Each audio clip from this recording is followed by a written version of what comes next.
नमस्कार, सत्यहिंदी.com में आपका स्वागत है। एक नजर अब तक की सुर्खियों पर। केरल के विजिंगम में अडानी पोर्ट बनाने के लिए अडानी ग्रुप ने अब वहां केंद्रीय सुरक्षा बलों की तैनाती की मांग की है। उसने सोमवार को हाईकोर्ट में कहा कि राज्य में कानून व्यवस्था पूरी तरह लड़खड़ा गई है, इसलिए विजिंगम में केंद्रीय बल तैनात किए जाएं ताकि पोर्ट का निर्माण कार्य शुरू हो सके।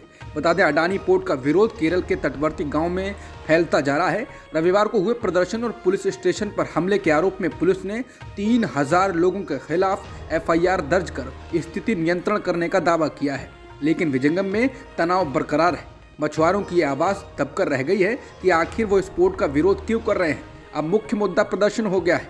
करीब 1 महीने से इस इलाके में मछुआरा समुदाय अडानी पोर्ट के विरोध में प्रदर्शन कर रहा था। इसके जवाब में कुछ हिंदू संगठन मछुआरों के आंदोलन का विरोध और पोर्ट का समर्थन कर रहे थे।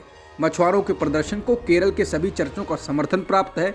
मछुआरा समुदाय के लिए विजिंगम का समुद्री तट जीवन रेखा है, यही उनकी रोटी रोजी है। मछुआरों का कहना है जिस हिस्से में पोर्ट बनाया जा रहा है वहाँ ग्रोइंस का अवैज्ञानिक निर्माण पुलिमट की वजह से कोस्टल एरिया का टूटना बढ़ जाएगा। इससे पर्यावरण को नुकसान तो होगा ही, सबसे महत्वपूर्ण है कि मछलियां प्रभावित होंगी, जिससे उनका कारोबार चौपट हो जाएगा। केरल के पर्यावरणवादियों ने भी इस पर चिंता जताई है। दरअसल केंद्र सरकार की नीति के तहत अडानी ग्रुप को ये पोर्ट आवंटित हुआ है। केरल सरकार का कहना है कि वो इस पोर्ट का निर्माण नहीं रुक पा सकती, क्योंकि इसमें केंद्र सरकार शामिल है, ये राज्य सरकार का प्रोजेक्ट नहीं है। सुप्रीम कोर्ट ने जजों की नियुक्ति पर सुनवाई के दौरान कई सख्त टिप्पणियां की। सुप्रीम कोर्ट ने सोमवार को कहा कि जमीनी हकीकत ये है कि जजों के नामों को मंजूरी नहीं दी जा रही है। सिस्टम कैसे काम करेगा? कुछ नाम पिछले 1.5 साल से लंबित हैं। ऐसा नहीं हो सकता कि आप नामों को रोक सकते हैं। ये पूरी प्रणाली को निराश करता है। और कभी कभी जब आप नियुक्ति करते हैं तो आप सूची से कुछ नाम उठाते हैं और दूसरों को स्पष्ट नहीं करते हैं। आप जो करते हैं वो प्रभावी रूप से वरिष्ठता में रुकावट डालता है। सुप्रीम कोर्ट ने आगे कहा, कई सिफारिशें 4 महीने से पड़ी हुई हैं और उनकी समय सीमा पार हो चुकी है। समय सीमा का तो पालन करना होगा। शीर्ष अदालत ने याद दिलाया कि एक वरिष्ठ वकील के नाम की सिफारिश की गई थी, अब उनका निधन हो चुका है। दूसरे वकील ने जज बनने की अपनी सहमति ही वापस ले ली है। ये दोनों घटनाएं देरी का नतीजा हैं। अदालत ने अटॉर्नी जनरल और सॉलिसिटर जनरल से कहा कि वो केंद्र सरकार को सुप्रीम कोर्ट की भावनाओं से अवगत कराएं। इस पर अटॉर्नी जनरल और सॉलिसिटर जनरल ने अदालत को भरोसा दिया कि वो इसे देखेंगे। इसके बाद कोर्ट ने अगली तारीख 8 दिसंबर दे दी है। सोशल मीडिया पर रविवार से ही मणिपाल इंस्टीट्यूट ऑफ टेक्नोलॉजी का एक वीडियो वायरल है, जिसमें एक क्लासरूम में प्रोफेसर साहब मुस्लिम छात्र को आतंकी कसाब बोलते हैं। इसके बाद छात्र प्रोफेसर से इसको लेकर आपत्ति दर्ज करा रहा है। इस मामले में अब संस्थान ने प्रोफेसर साहब को निलंबित कर दिया है।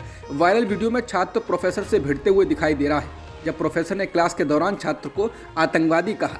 घटना शुक्रवार 26 नवंबर की है। इसकी शुरुआत तब होती है जब प्रोफेसर किसी बात पर उस छात्र का नाम पूछते हैं। जब वो छात्र अपना मुस्लिम नाम बताता है तो प्रोफेसर साहब कहते हैं, वो तुम कसाब जैसे हो। बाद में प्रोफेसर साहब अपना बचाव करने लगते हैं और माफ़ी मांगते हैं। टीचर ये भी कहते हैं कि वो छात्र उनके बेटे की तरह है। हालांकि छात्र कहता है कि आप इसको लेकर मजाक नहीं बना सकते हैं। भारत में एक मुसलमान होना और हर रोज़ इस तरह की बातों का सामना करना मजाक नहीं है। छात्र कहता है, ये कोई मजाक वाली बात नहीं। क्या आप अपने बेटे से इस तरह से बात करेंगे? क्या आप उसे आतंकवादी का नाम कहेंगे? आप इतने लोगों के सामने मुझे ऐसा कैसे कह सकते हैं? आप प्रोफेशनल हैं और आप पढ़ा रहे हैं। फिलहाल इस मामले में प्रोफेसर को सस्पेंड कर दिया गया है। यूनिवर्सिटी ने अपने बयान में कहा है, वीडियो की जाँच पूरी होने तक संबंधित प्रोफेसर को क्लास लेने से रोक दिया गया। जाँच रिपोर्ट के बाद ही कार्रवाई की जाएगी। कांग्रेस के पूर्व अध्यक्ष राहुल गांधी ने भाजपा और आरएसएस पर तीखा राजनीतिक हमला बोलते हुए बड़ा आरोप लगाया। उन्होंने कहा है, मेरी इमेज खराब करने के लिए बीजेपी हजारों करोड़ रुपए खर्च करती है। भाजपा का ऐसा करना मुझे ताकत देता है। भारत जोड़ो यात्रा पर निकले राहुल गांधी सोमवार को इंदौर में मीडिया से मुखातिब थे।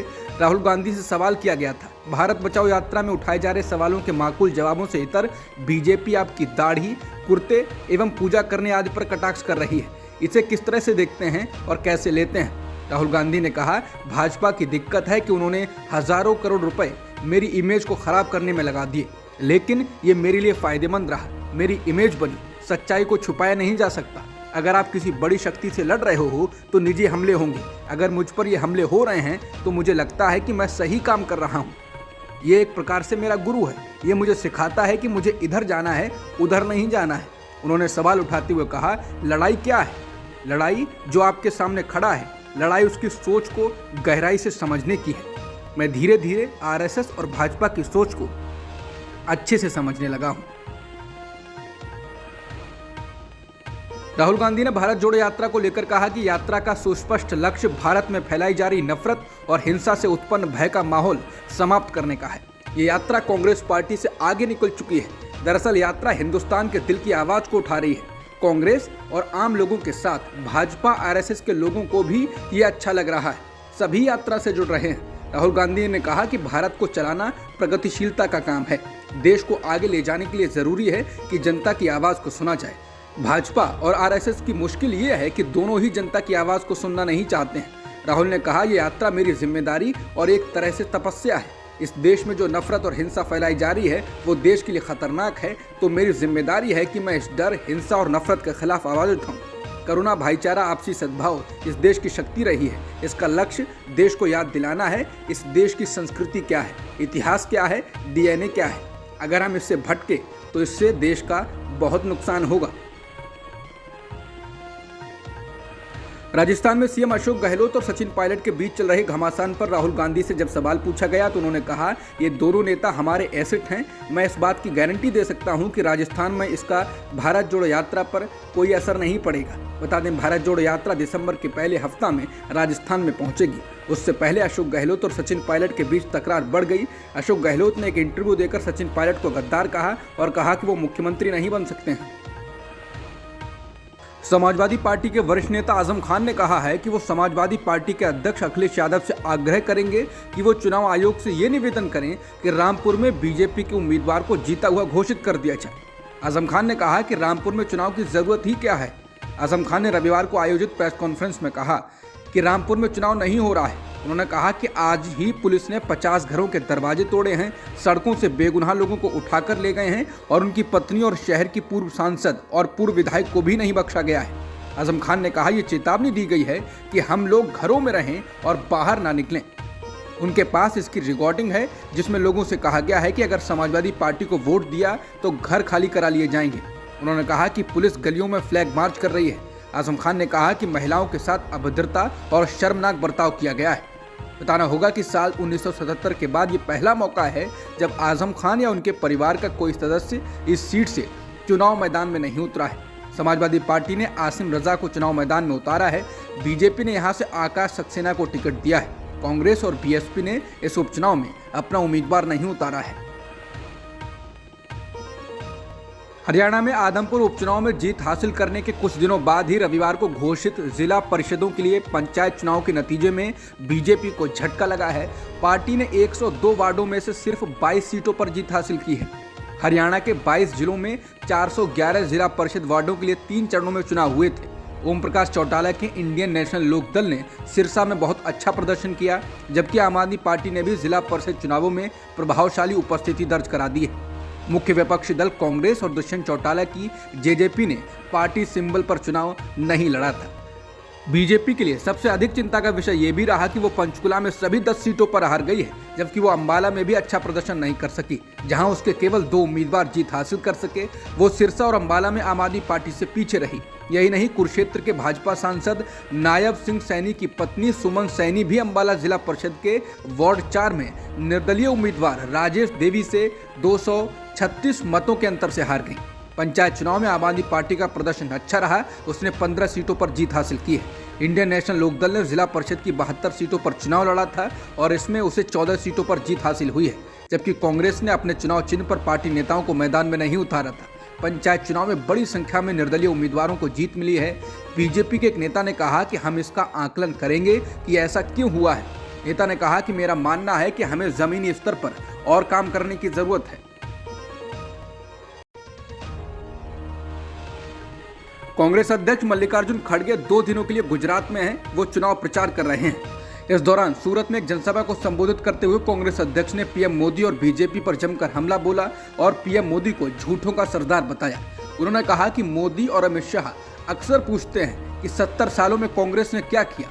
उन्होंने इसका जवाब देते हुए कहा, अगर हम 70 सालों में कुछ ना करते तो आप लोकतंत्र ना पाते। खड़गे ने कहा कि अगर ऐसी बात कर करके आप हमदर्दी पाने की कोशिश करेंगे तो लोग अब होशियार हो गए हैं, उतने बेवकूफ़ नहीं हैं।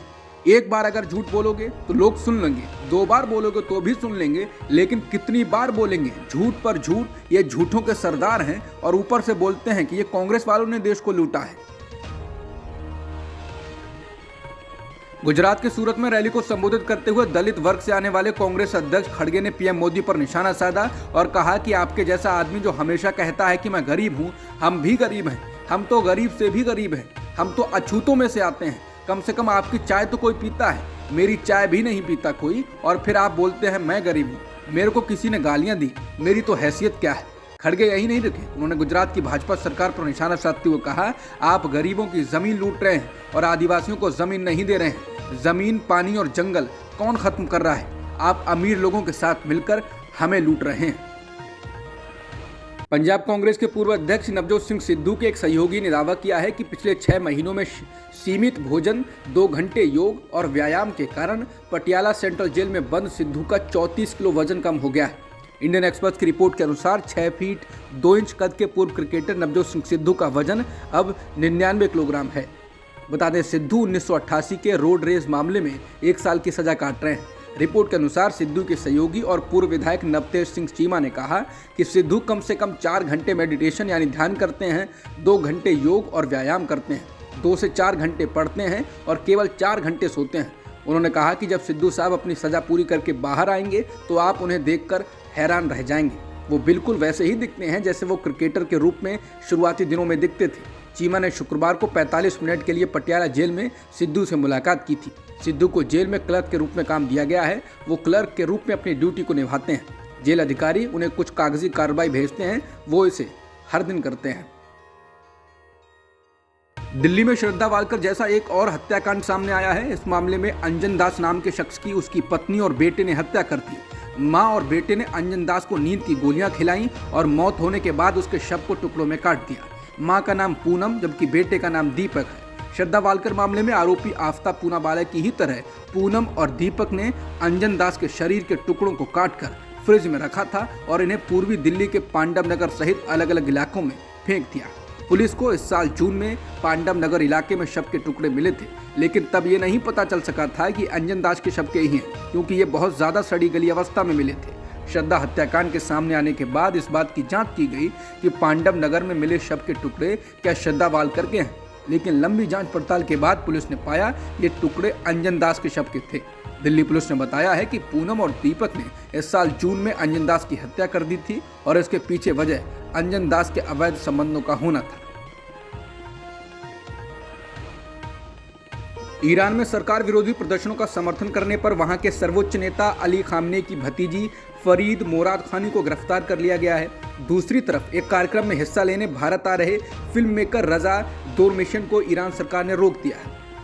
पश्चिमी समाचार एजेंसियों ने अपनी खबरों में कहा है कि खामनेई की भतीजी फरीद मोरादखानी ने तमाम देशों से आह्वान किया है कि वो तेहरान के साथ अपने संबंधों को तोड़ लें, क्योंकि वहां पुलिस हिरासत में मरी महसा अमीनी को लेकर हो रहे प्रदर्शनों को ईरान सरकार कुचल रही है। फरीद मोरादखानी के पिता अली मोरादखानी अरंगेह एक शिया मौलवी थे। उनकी शादी अयातुल्ला खमेनेई की बहन से हुई थी। अली मोरादखानी विपक्षी नेताओं में से थे। फरीद के बयान को उसके फ्रांस स्थित भाई महमूद मोरादखानी ने यूट्यूब पर साझा किया। महमूद ने अपने ट्विटर अकाउंट पर खुद को इस्लामिक गणराज्य के विरोधी के रूप में बताया हुआ है। वीडियो सामने आने के बाद 23 नवंबर को फरीद मोरादखानी को ईरान में गिरफ्तार कर लिया गया। फरीद को इस साल की शुरुआत में भी ईरान के खुफिया मंत्रालय ने गिरफ्तार किया था और बाद में जमानत पर रिहा कर दिया था। फरीद मोरादखानी ने वीडियो संदेश में कहा, ओ आज़ाद लोगों, हमारे साथ रहो और अपनी सरकार से कहो कि वे इस जानलेवा और बच्चों की हत्या करने वाले शासन का समर्थन करना बंद करें। ये शासन अपने किसी भी धार्मिक सिद्धांत के प्रति वफादार नहीं है। ये सत्ता में रहने के अलावा कोई नियम नहीं जानता है। अब सभी स्वतंत्र और लोकतांत्रिक देशों को ईरान से अपने प्रतिनिधियों को वापस बुलाकर और ईरान के प्रतिनिधियों को अपने देशों से बाहर निकालने का समय है। चीन के अलग अलग शहरों में लोगों ने राष्ट्रपति शी जिनपिंग के विरोध में प्रदर्शन शुरू कर दिए हैं। ऐसा कोरोना के कारण लगाए गए लॉकडाउन और कड़े प्रतिबंधों के विरोध में किया जा रहा है। शंघाई में रविवार रात सैकड़ों प्रदर्शनकारी और पुलिस के बीच झड़प हुई। इंडियन एक्सप्रेस के अनुसार विरोध प्रदर्शन में शामिल एक प्रदर्शनकारी ने कहा, मैं यहाँ हूँ क्योंकि मैं अपने देश से प्यार करता हूँ, लेकिन मैं अपनी सरकार से प्यार नहीं करता। मैं स्वतंत्र रूप से बाहर जाना चाहता हूँ, लेकिन मैं नहीं कर सकता हूँ। हमारी कोविड-19 नीति एक खेल है और ये विज्ञान या वास्तविकता पर आधारित नहीं। इस दौरान प्रदर्शनकारियों ने रविवार को वुहान और चेंगडू शहरों में भी सड़कों पर उतरकर विरोध किया। इसके अलावा चीन के कई विश्वविद्यालय परिसरों में भी छात्रों ने प्रदर्शन किया। बता दें, शिनजियांग में 108 दिनों से लॉकडाउन लगा हुआ है। शुक्रवार को यहां आग लग गई थी, जिसमें 10 लोग जिंदा जलकर मर गए थे। आग का कारण लॉकडाउन को बताया गया और इसके बाद विरोध प्रदर्शन शुरू हो गए। एक वीडियो में लोगों को किसी शॉपिंग प्लाजा के बाहर चीन का राष्ट्रगान गाते हुए दिखाया गया है। गुलाम होने से इनकार करने वालों उठो। कुछ चिल्ला रहे थे कि वो लॉकडाउन से मुक्त होना चाहते हैं। कुछ लोग राष्ट्रपति शी जिनपिंग के इस्तीफे की मांग करते हुए नारे लगा रहे थे। इसके अलावा सोशल मीडिया पर वीडियो के मुताबिक रविवार को दक्षिण पश्चिमी महानगर चेंगडू में एक बड़ी भीड़ जमा हो गई, जो नारे लगा रही थी, हमें आजीवन शासक नहीं चाहिए, हम सम्राट नहीं चाहते हैं। बता दें, ये पहली बार है जब चीन के राष्ट्रपति शी जिनपिंग के खिलाफ ऐसा विरोध प्रदर्शन हो रहा है। चीन में ऐसे विरोध प्रदर्शन असामान्य हैं। अब तक की खबरों में इतना ही। बाकी खबरों के लिए बने रहिए सत्यहिंदी.com के साथ।